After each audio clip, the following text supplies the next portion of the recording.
بسم اللہ الرحمن الرحیم قال اللہ تبارک و تعالی فی مقام الاول ولا تقولوا لمن يقتل في سبيل الله اموات بل احیاء ولكن لا تشعرون ولنبلونكم بشيء من الخوف والجوع ونقص من الاموال والانفس والثمرات وبشر الصابرين الذين إذا أصابتهم مصيبة قالوا إنا لله وإنا إليه راجعون صدق الله العظيم إن الله وملائكته يصلون على النبي يا أيها الذين آمنوا صلوا عليه وسلموا تسليما اللهم صل على سيدنا ومولانا محمد وبارك وسلم عليه باواز بلند پڑھ لیجیے الصلاۃ والسلام علیک یا رسول اللہ الصلاۃ والسلام علیک یا حبیب اللہ وعلی آلک واصحابک یا سیدی یا نور اللہ۔ واپس وقار جس مقصد کے لیے ہم بیٹھے ہیں وہ مقصد یہی ہے کہ اللہ تبارک و تعالی اس بچی مرحومہ و معصومہ کے درجات بلند فرمائے اور اس کے والدین کو صبر جمیل پر اجر عظیم عطا فرمائے اور دیگر قریبی رشتہ داروں کو اللہ تبارک و تعالی اجر عطا فرمائے اور صبر عطا فرمائے۔ تو یاد رکھ لیجیے کہ چاہے وہ بچی معصوم تھی، گناہوں سے پاک تھی، کم عمر تھی، اس کے احسان ثواب کی جو محفل میں ہم بیٹھے ہیں اس کا یہ مطلب بھی ہے کہ ایک تو اللہ تبارک و تعالیٰ اس بچی کے درجات بلند فرمائے گا اور دوسرا اللہ تبارک و تعالیٰ اس بچی کے درجات بلند فرمانے کے بعد جو اس کے احسان ثواب کے لیے اس محفل میں آئے ہیں اللہ تبارک و تعالیٰ ان کے بھی درجات بلند فرمائے گا۔ اس لیے چاہے کوئی نیک ہو یا جو ہے بڑا ہو یا چھوٹا ہو، اس کے احسان ثواب میں جانا چاہیے، بیٹھنا چاہیے اور کرنا چاہیے۔ حقیقت وہ تو گناہوں سے پاک ہے، تو اس کا جنازہ جو پڑھنے والے ہیں اس میں بھی یہی ہے کہ جنازہ اس کا پڑھ رہے ہیں، گناہ اللہ تبارک و تعالیٰ ان کے معاف کر رہا ہے جو جنازہ پڑھنے آئے کھڑے ہیں۔ تو لہذا ایک تو اس بچے بچی کے جانے کا جو سبب ہے وہ بھی یہی بتاتا ہے کہ اے ایمان والوں دیکھ لو، ابھی یہ بچی یا بچہ اس دنیا سے پردہ کر رہا ہے، کتنی ایک اس نے عمر پائی ہے۔ یا اگر تمہیں جوانی مل گئی ہے، عمر کا اتنا حصہ مل گیا ہے، تو میں خدا کو راضی کر لوں تو کامیاب ہو جاؤ گے۔ اللہ تبارک و تعالیٰ قرآن پاک میں کیا ارشاد فرماتا ہے؟ کریم اللہ ارشاد فرماتا ہے کہ وَلَا تَقُولُوا لِمَن يُقْتَلُ فِي سَبِيلِ اللَّهِ أَمْوَاتٌ بَلْ أَحْيَاءٌ وَلَكِن لَا تَشْعُرُونَ۔ ایک تو یہ کہ جو اللہ کی راہ میں مارے جائیں، شہید کیے جائیں، انہیں ہرگز جو ہے مردہ نہ کہو، بل احیاء ولکن لا تشعرون، بلکہ وہ اللہ کے ہاں زندہ ہوتے ہیں اور اس کا شعور ہمیں نہیں ہوتا کہ وہ کس حال میں ہے۔ اللہ کے ہاں وہ زندہ ہوتے ہیں، ہمیں نہیں معلوم ہوتا کہ وہ کس حال میں ہوتے ہیں۔ یہ سورۃ بقرہ کی آیت مبارکہ ہے۔ اب یہ جو بچی گناہوں سے پاک گئی ہے، معصوم تری، جو والدین کے گلشن سے جو ہے ٹوٹ کر جو ہے وہ قبر کی مانو مٹی کے نیچے جا رہی ہے، اس کی قبر کی زندگی کے بارے میں ہمیں معلوم نہیں ہے، لیکن احادیث طیبات اور قرآن کی آیات کیا کہتی ہیں اس کے بارے میں؟ آئیے آگے دیکھتے ہیں اس کے بارے میں قرآن کیا کہتا ہے۔ شہید زندہ ہے مردہ نہ کہو، اس کی زندگی کے بارے میں تمہیں شعور نہیں ہے، عقل نہیں ہے۔ یہ بچہ معصوم اس دنیا سے پردہ کر گیا ہے، موت طاری ہو گئی ہے، روح اس کے جسم سے نکل گئی ہے، لیکن وہ قبر کے مناظر میں وہ پھول یا وہ کلی کس حال میں ہے ہمیں نہیں معلوم۔ حدیث کیا کہتی ہے؟ فرمایا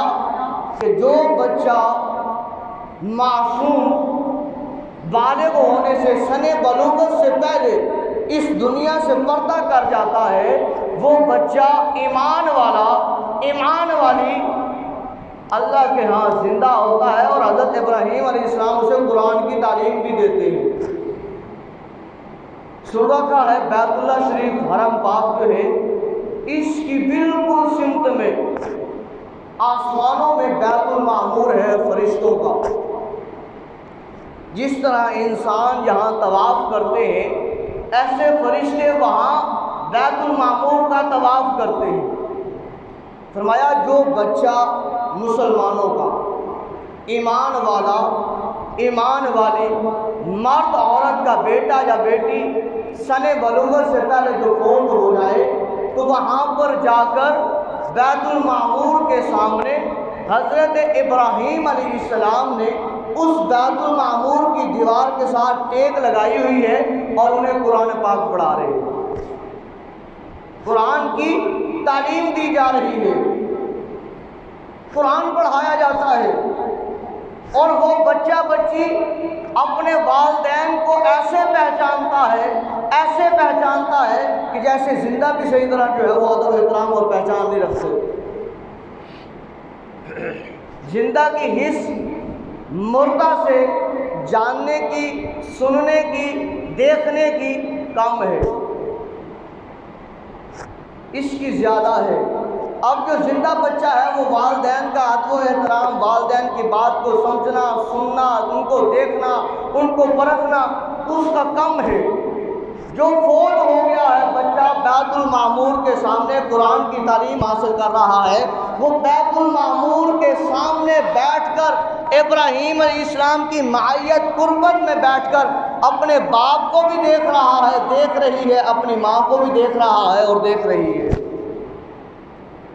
آگے حج کا ترجمہ بعد میں کرتے ہیں۔ اب آئیے مالک بن دینار رضی اللہ تعالی عنہ، آپ اپنی توبہ کا واقعہ نقل کرتے ہیں۔ آپ فرماتے ہیں کہ میری ایک بیٹی تھی، پیدا ہوئی، بڑی خوشی تھی، میں نے اٹھایا، پلایا، لیکن میں شرابی تھا، گناہ گار تھا، میں شراب پیتا تھا، نشے کی حالت میں دھت رہتا تھا، لیکن وہ میری بیٹی چھوٹے چھوٹے ہاتھوں کے ساتھ ان بوتلوں کو گرا دیتی اور میرے ہاتھوں کو پکڑ لیتی، میرے ہاتھوں کو چومتی، میری ٹانگوں کو پکڑ لیتی۔ مالک بن دینار فرماتے ہیں مجھے جو ہے وہ اس کے ساتھ پیار آنے لگا، محبت بڑھنے لگی، کیونکہ میرا ہی خون تھا، پیار آنے لگتا، اٹھاتا، سینے سے لگاتا، چومتا۔ اسی طرح رغبت بڑھتی گئی، محبت بڑھتی گئی۔ آپ فرماتے ہیں ایک دن ایسا آیا کہ وہ میری بیٹی بیمار ہوئی،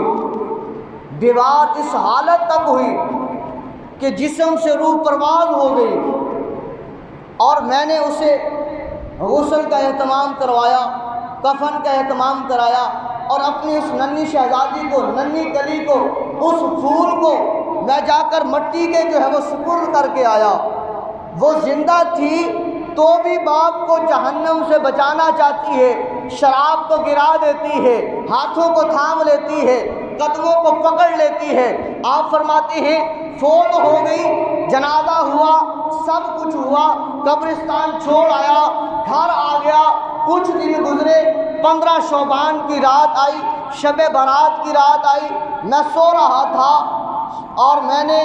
ظاہری طور پر آنکھیں بند کر رکھی تھی، دل کی آنکھ کھلی، میں کیا دیکھتا ہوں کہ قیامت لگی ہوئی ہے، قیامت کا منظر ہے، اور اس میں حساب و کتاب کے معاملات چل رہے ہیں، اور ایک اژدہا بہت بڑا سانپ جو ہے میری طرف بھاگتا ہے، دوڑتا ہے، گویا وہ مجھے ڈسنا چاہتا ہے، مجھے کھانا چاہتا ہے۔ مالک بن دینار فرماتے ہیں لوگوں، میں اس کے ڈر کی وجہ سے میں دوڑا، میں بھاگا کہ اپنی جان کو بچاؤں، میں جان بچانے کے لیے وہاں سے بھاگا کہ مجھے جو ہے وہ کوئی سہارا مل جائے، میری کوئی مدد کو جو ہے وہ کرنے کو آ جائے۔ آپ فرماتے ہیں جب میں نے آگے جو ہے وہ بڑھتا گیا تو میں نے آگے دیکھا ایک شخص کھڑا ہے جس نے سفید لباس پہنا ہوا ہے، سفید داڑھی ہے، سفید سر کے بال ہیں، اور جو ہے وہ ہاتھ میں عصا ہے، کمر جھکی ہوئی ہے۔ میں قریب ہوا، میں نے کہا بابا جی یہ سانپ جو ہے، اژدھا جو ہے مجھے تکلیف پہنچانا چاہتا ہے، مجھے آپ اس سے بچا لیجئے۔ اور اس نے کہا کہ اے مالک تجھے میں نہیں بچا سکتا، میں کمزور ہوں، یہ اژدہا یہ طاقتور ہے، ہاں اس پہاڑ کی طرف چلے جاؤ، شاید ہو سکتا ہے وہاں پر کوئی تیری امانت ہو اور وہ امانت تجھے اس تیری موذی جانور سے، بیماری سے تجھے محفوظ کر لے۔ آپ فرماتے ہیں میں آگے دوڑتا جا رہا ہوں، وہاں پر سفید پردے ہلتے ہوئے نظر آئے کہ گویا کہ کسی نے پردوں کو جو ہے سائڈ پہ کیا اور آواز دینے والا آواز دے رہا ہے کہ اے فرشتوں ان بچیوں کو آنے دو کہ دیکھیں کہ ان کیا باپ تو نہیں ہے ان میں سے کسی کا،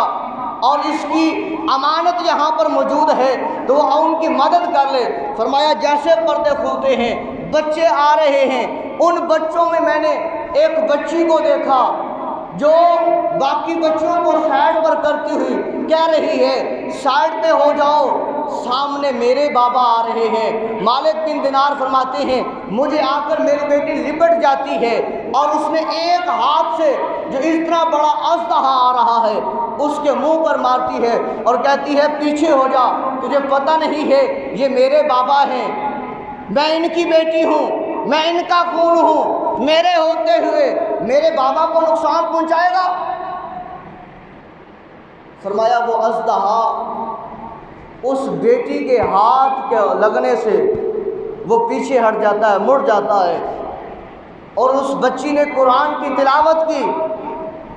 جس کا ترجمہ ہے کہ کیا اللہ کے بندے ابھی تک جو ہے اپنے گناہوں سے معافی مانگنے کے لیے تیار نہیں ہوئے، اللہ کی بارگاہ میں آنے کے لیے تیار نہیں ہوئے؟ کیا ابھی وقت نہیں آیا کہ اپنے گناہوں سے اللہ سے معافی مانگ لیں؟ فرمایا میں پوچھا بیٹی یہ تجھے قرآن پاک کس نے پڑھایا ہے؟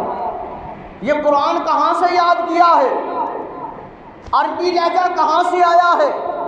جب تم مجھ سے جدا ہوئی ہے 2 سال کی تھی،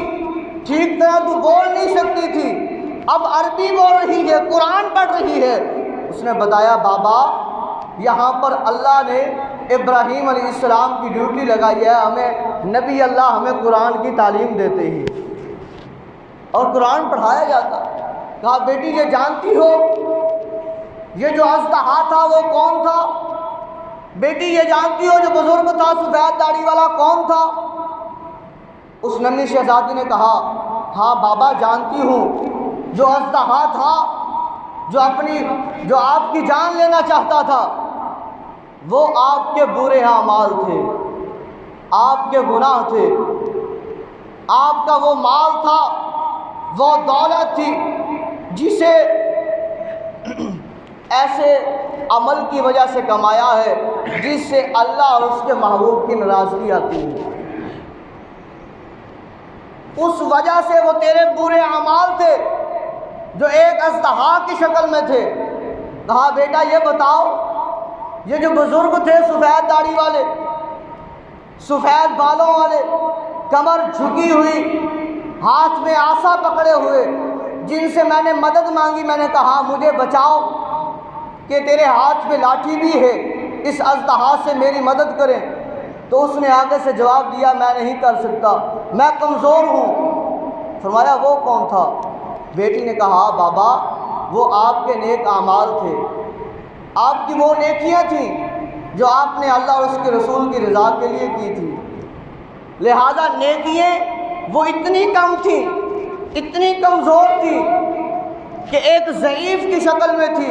کہ جو اس اژدہا سے تجھے جو ہے وہ محفوظ نہیں کر سکی، اور وہ گناہ اتنے زیادہ تھے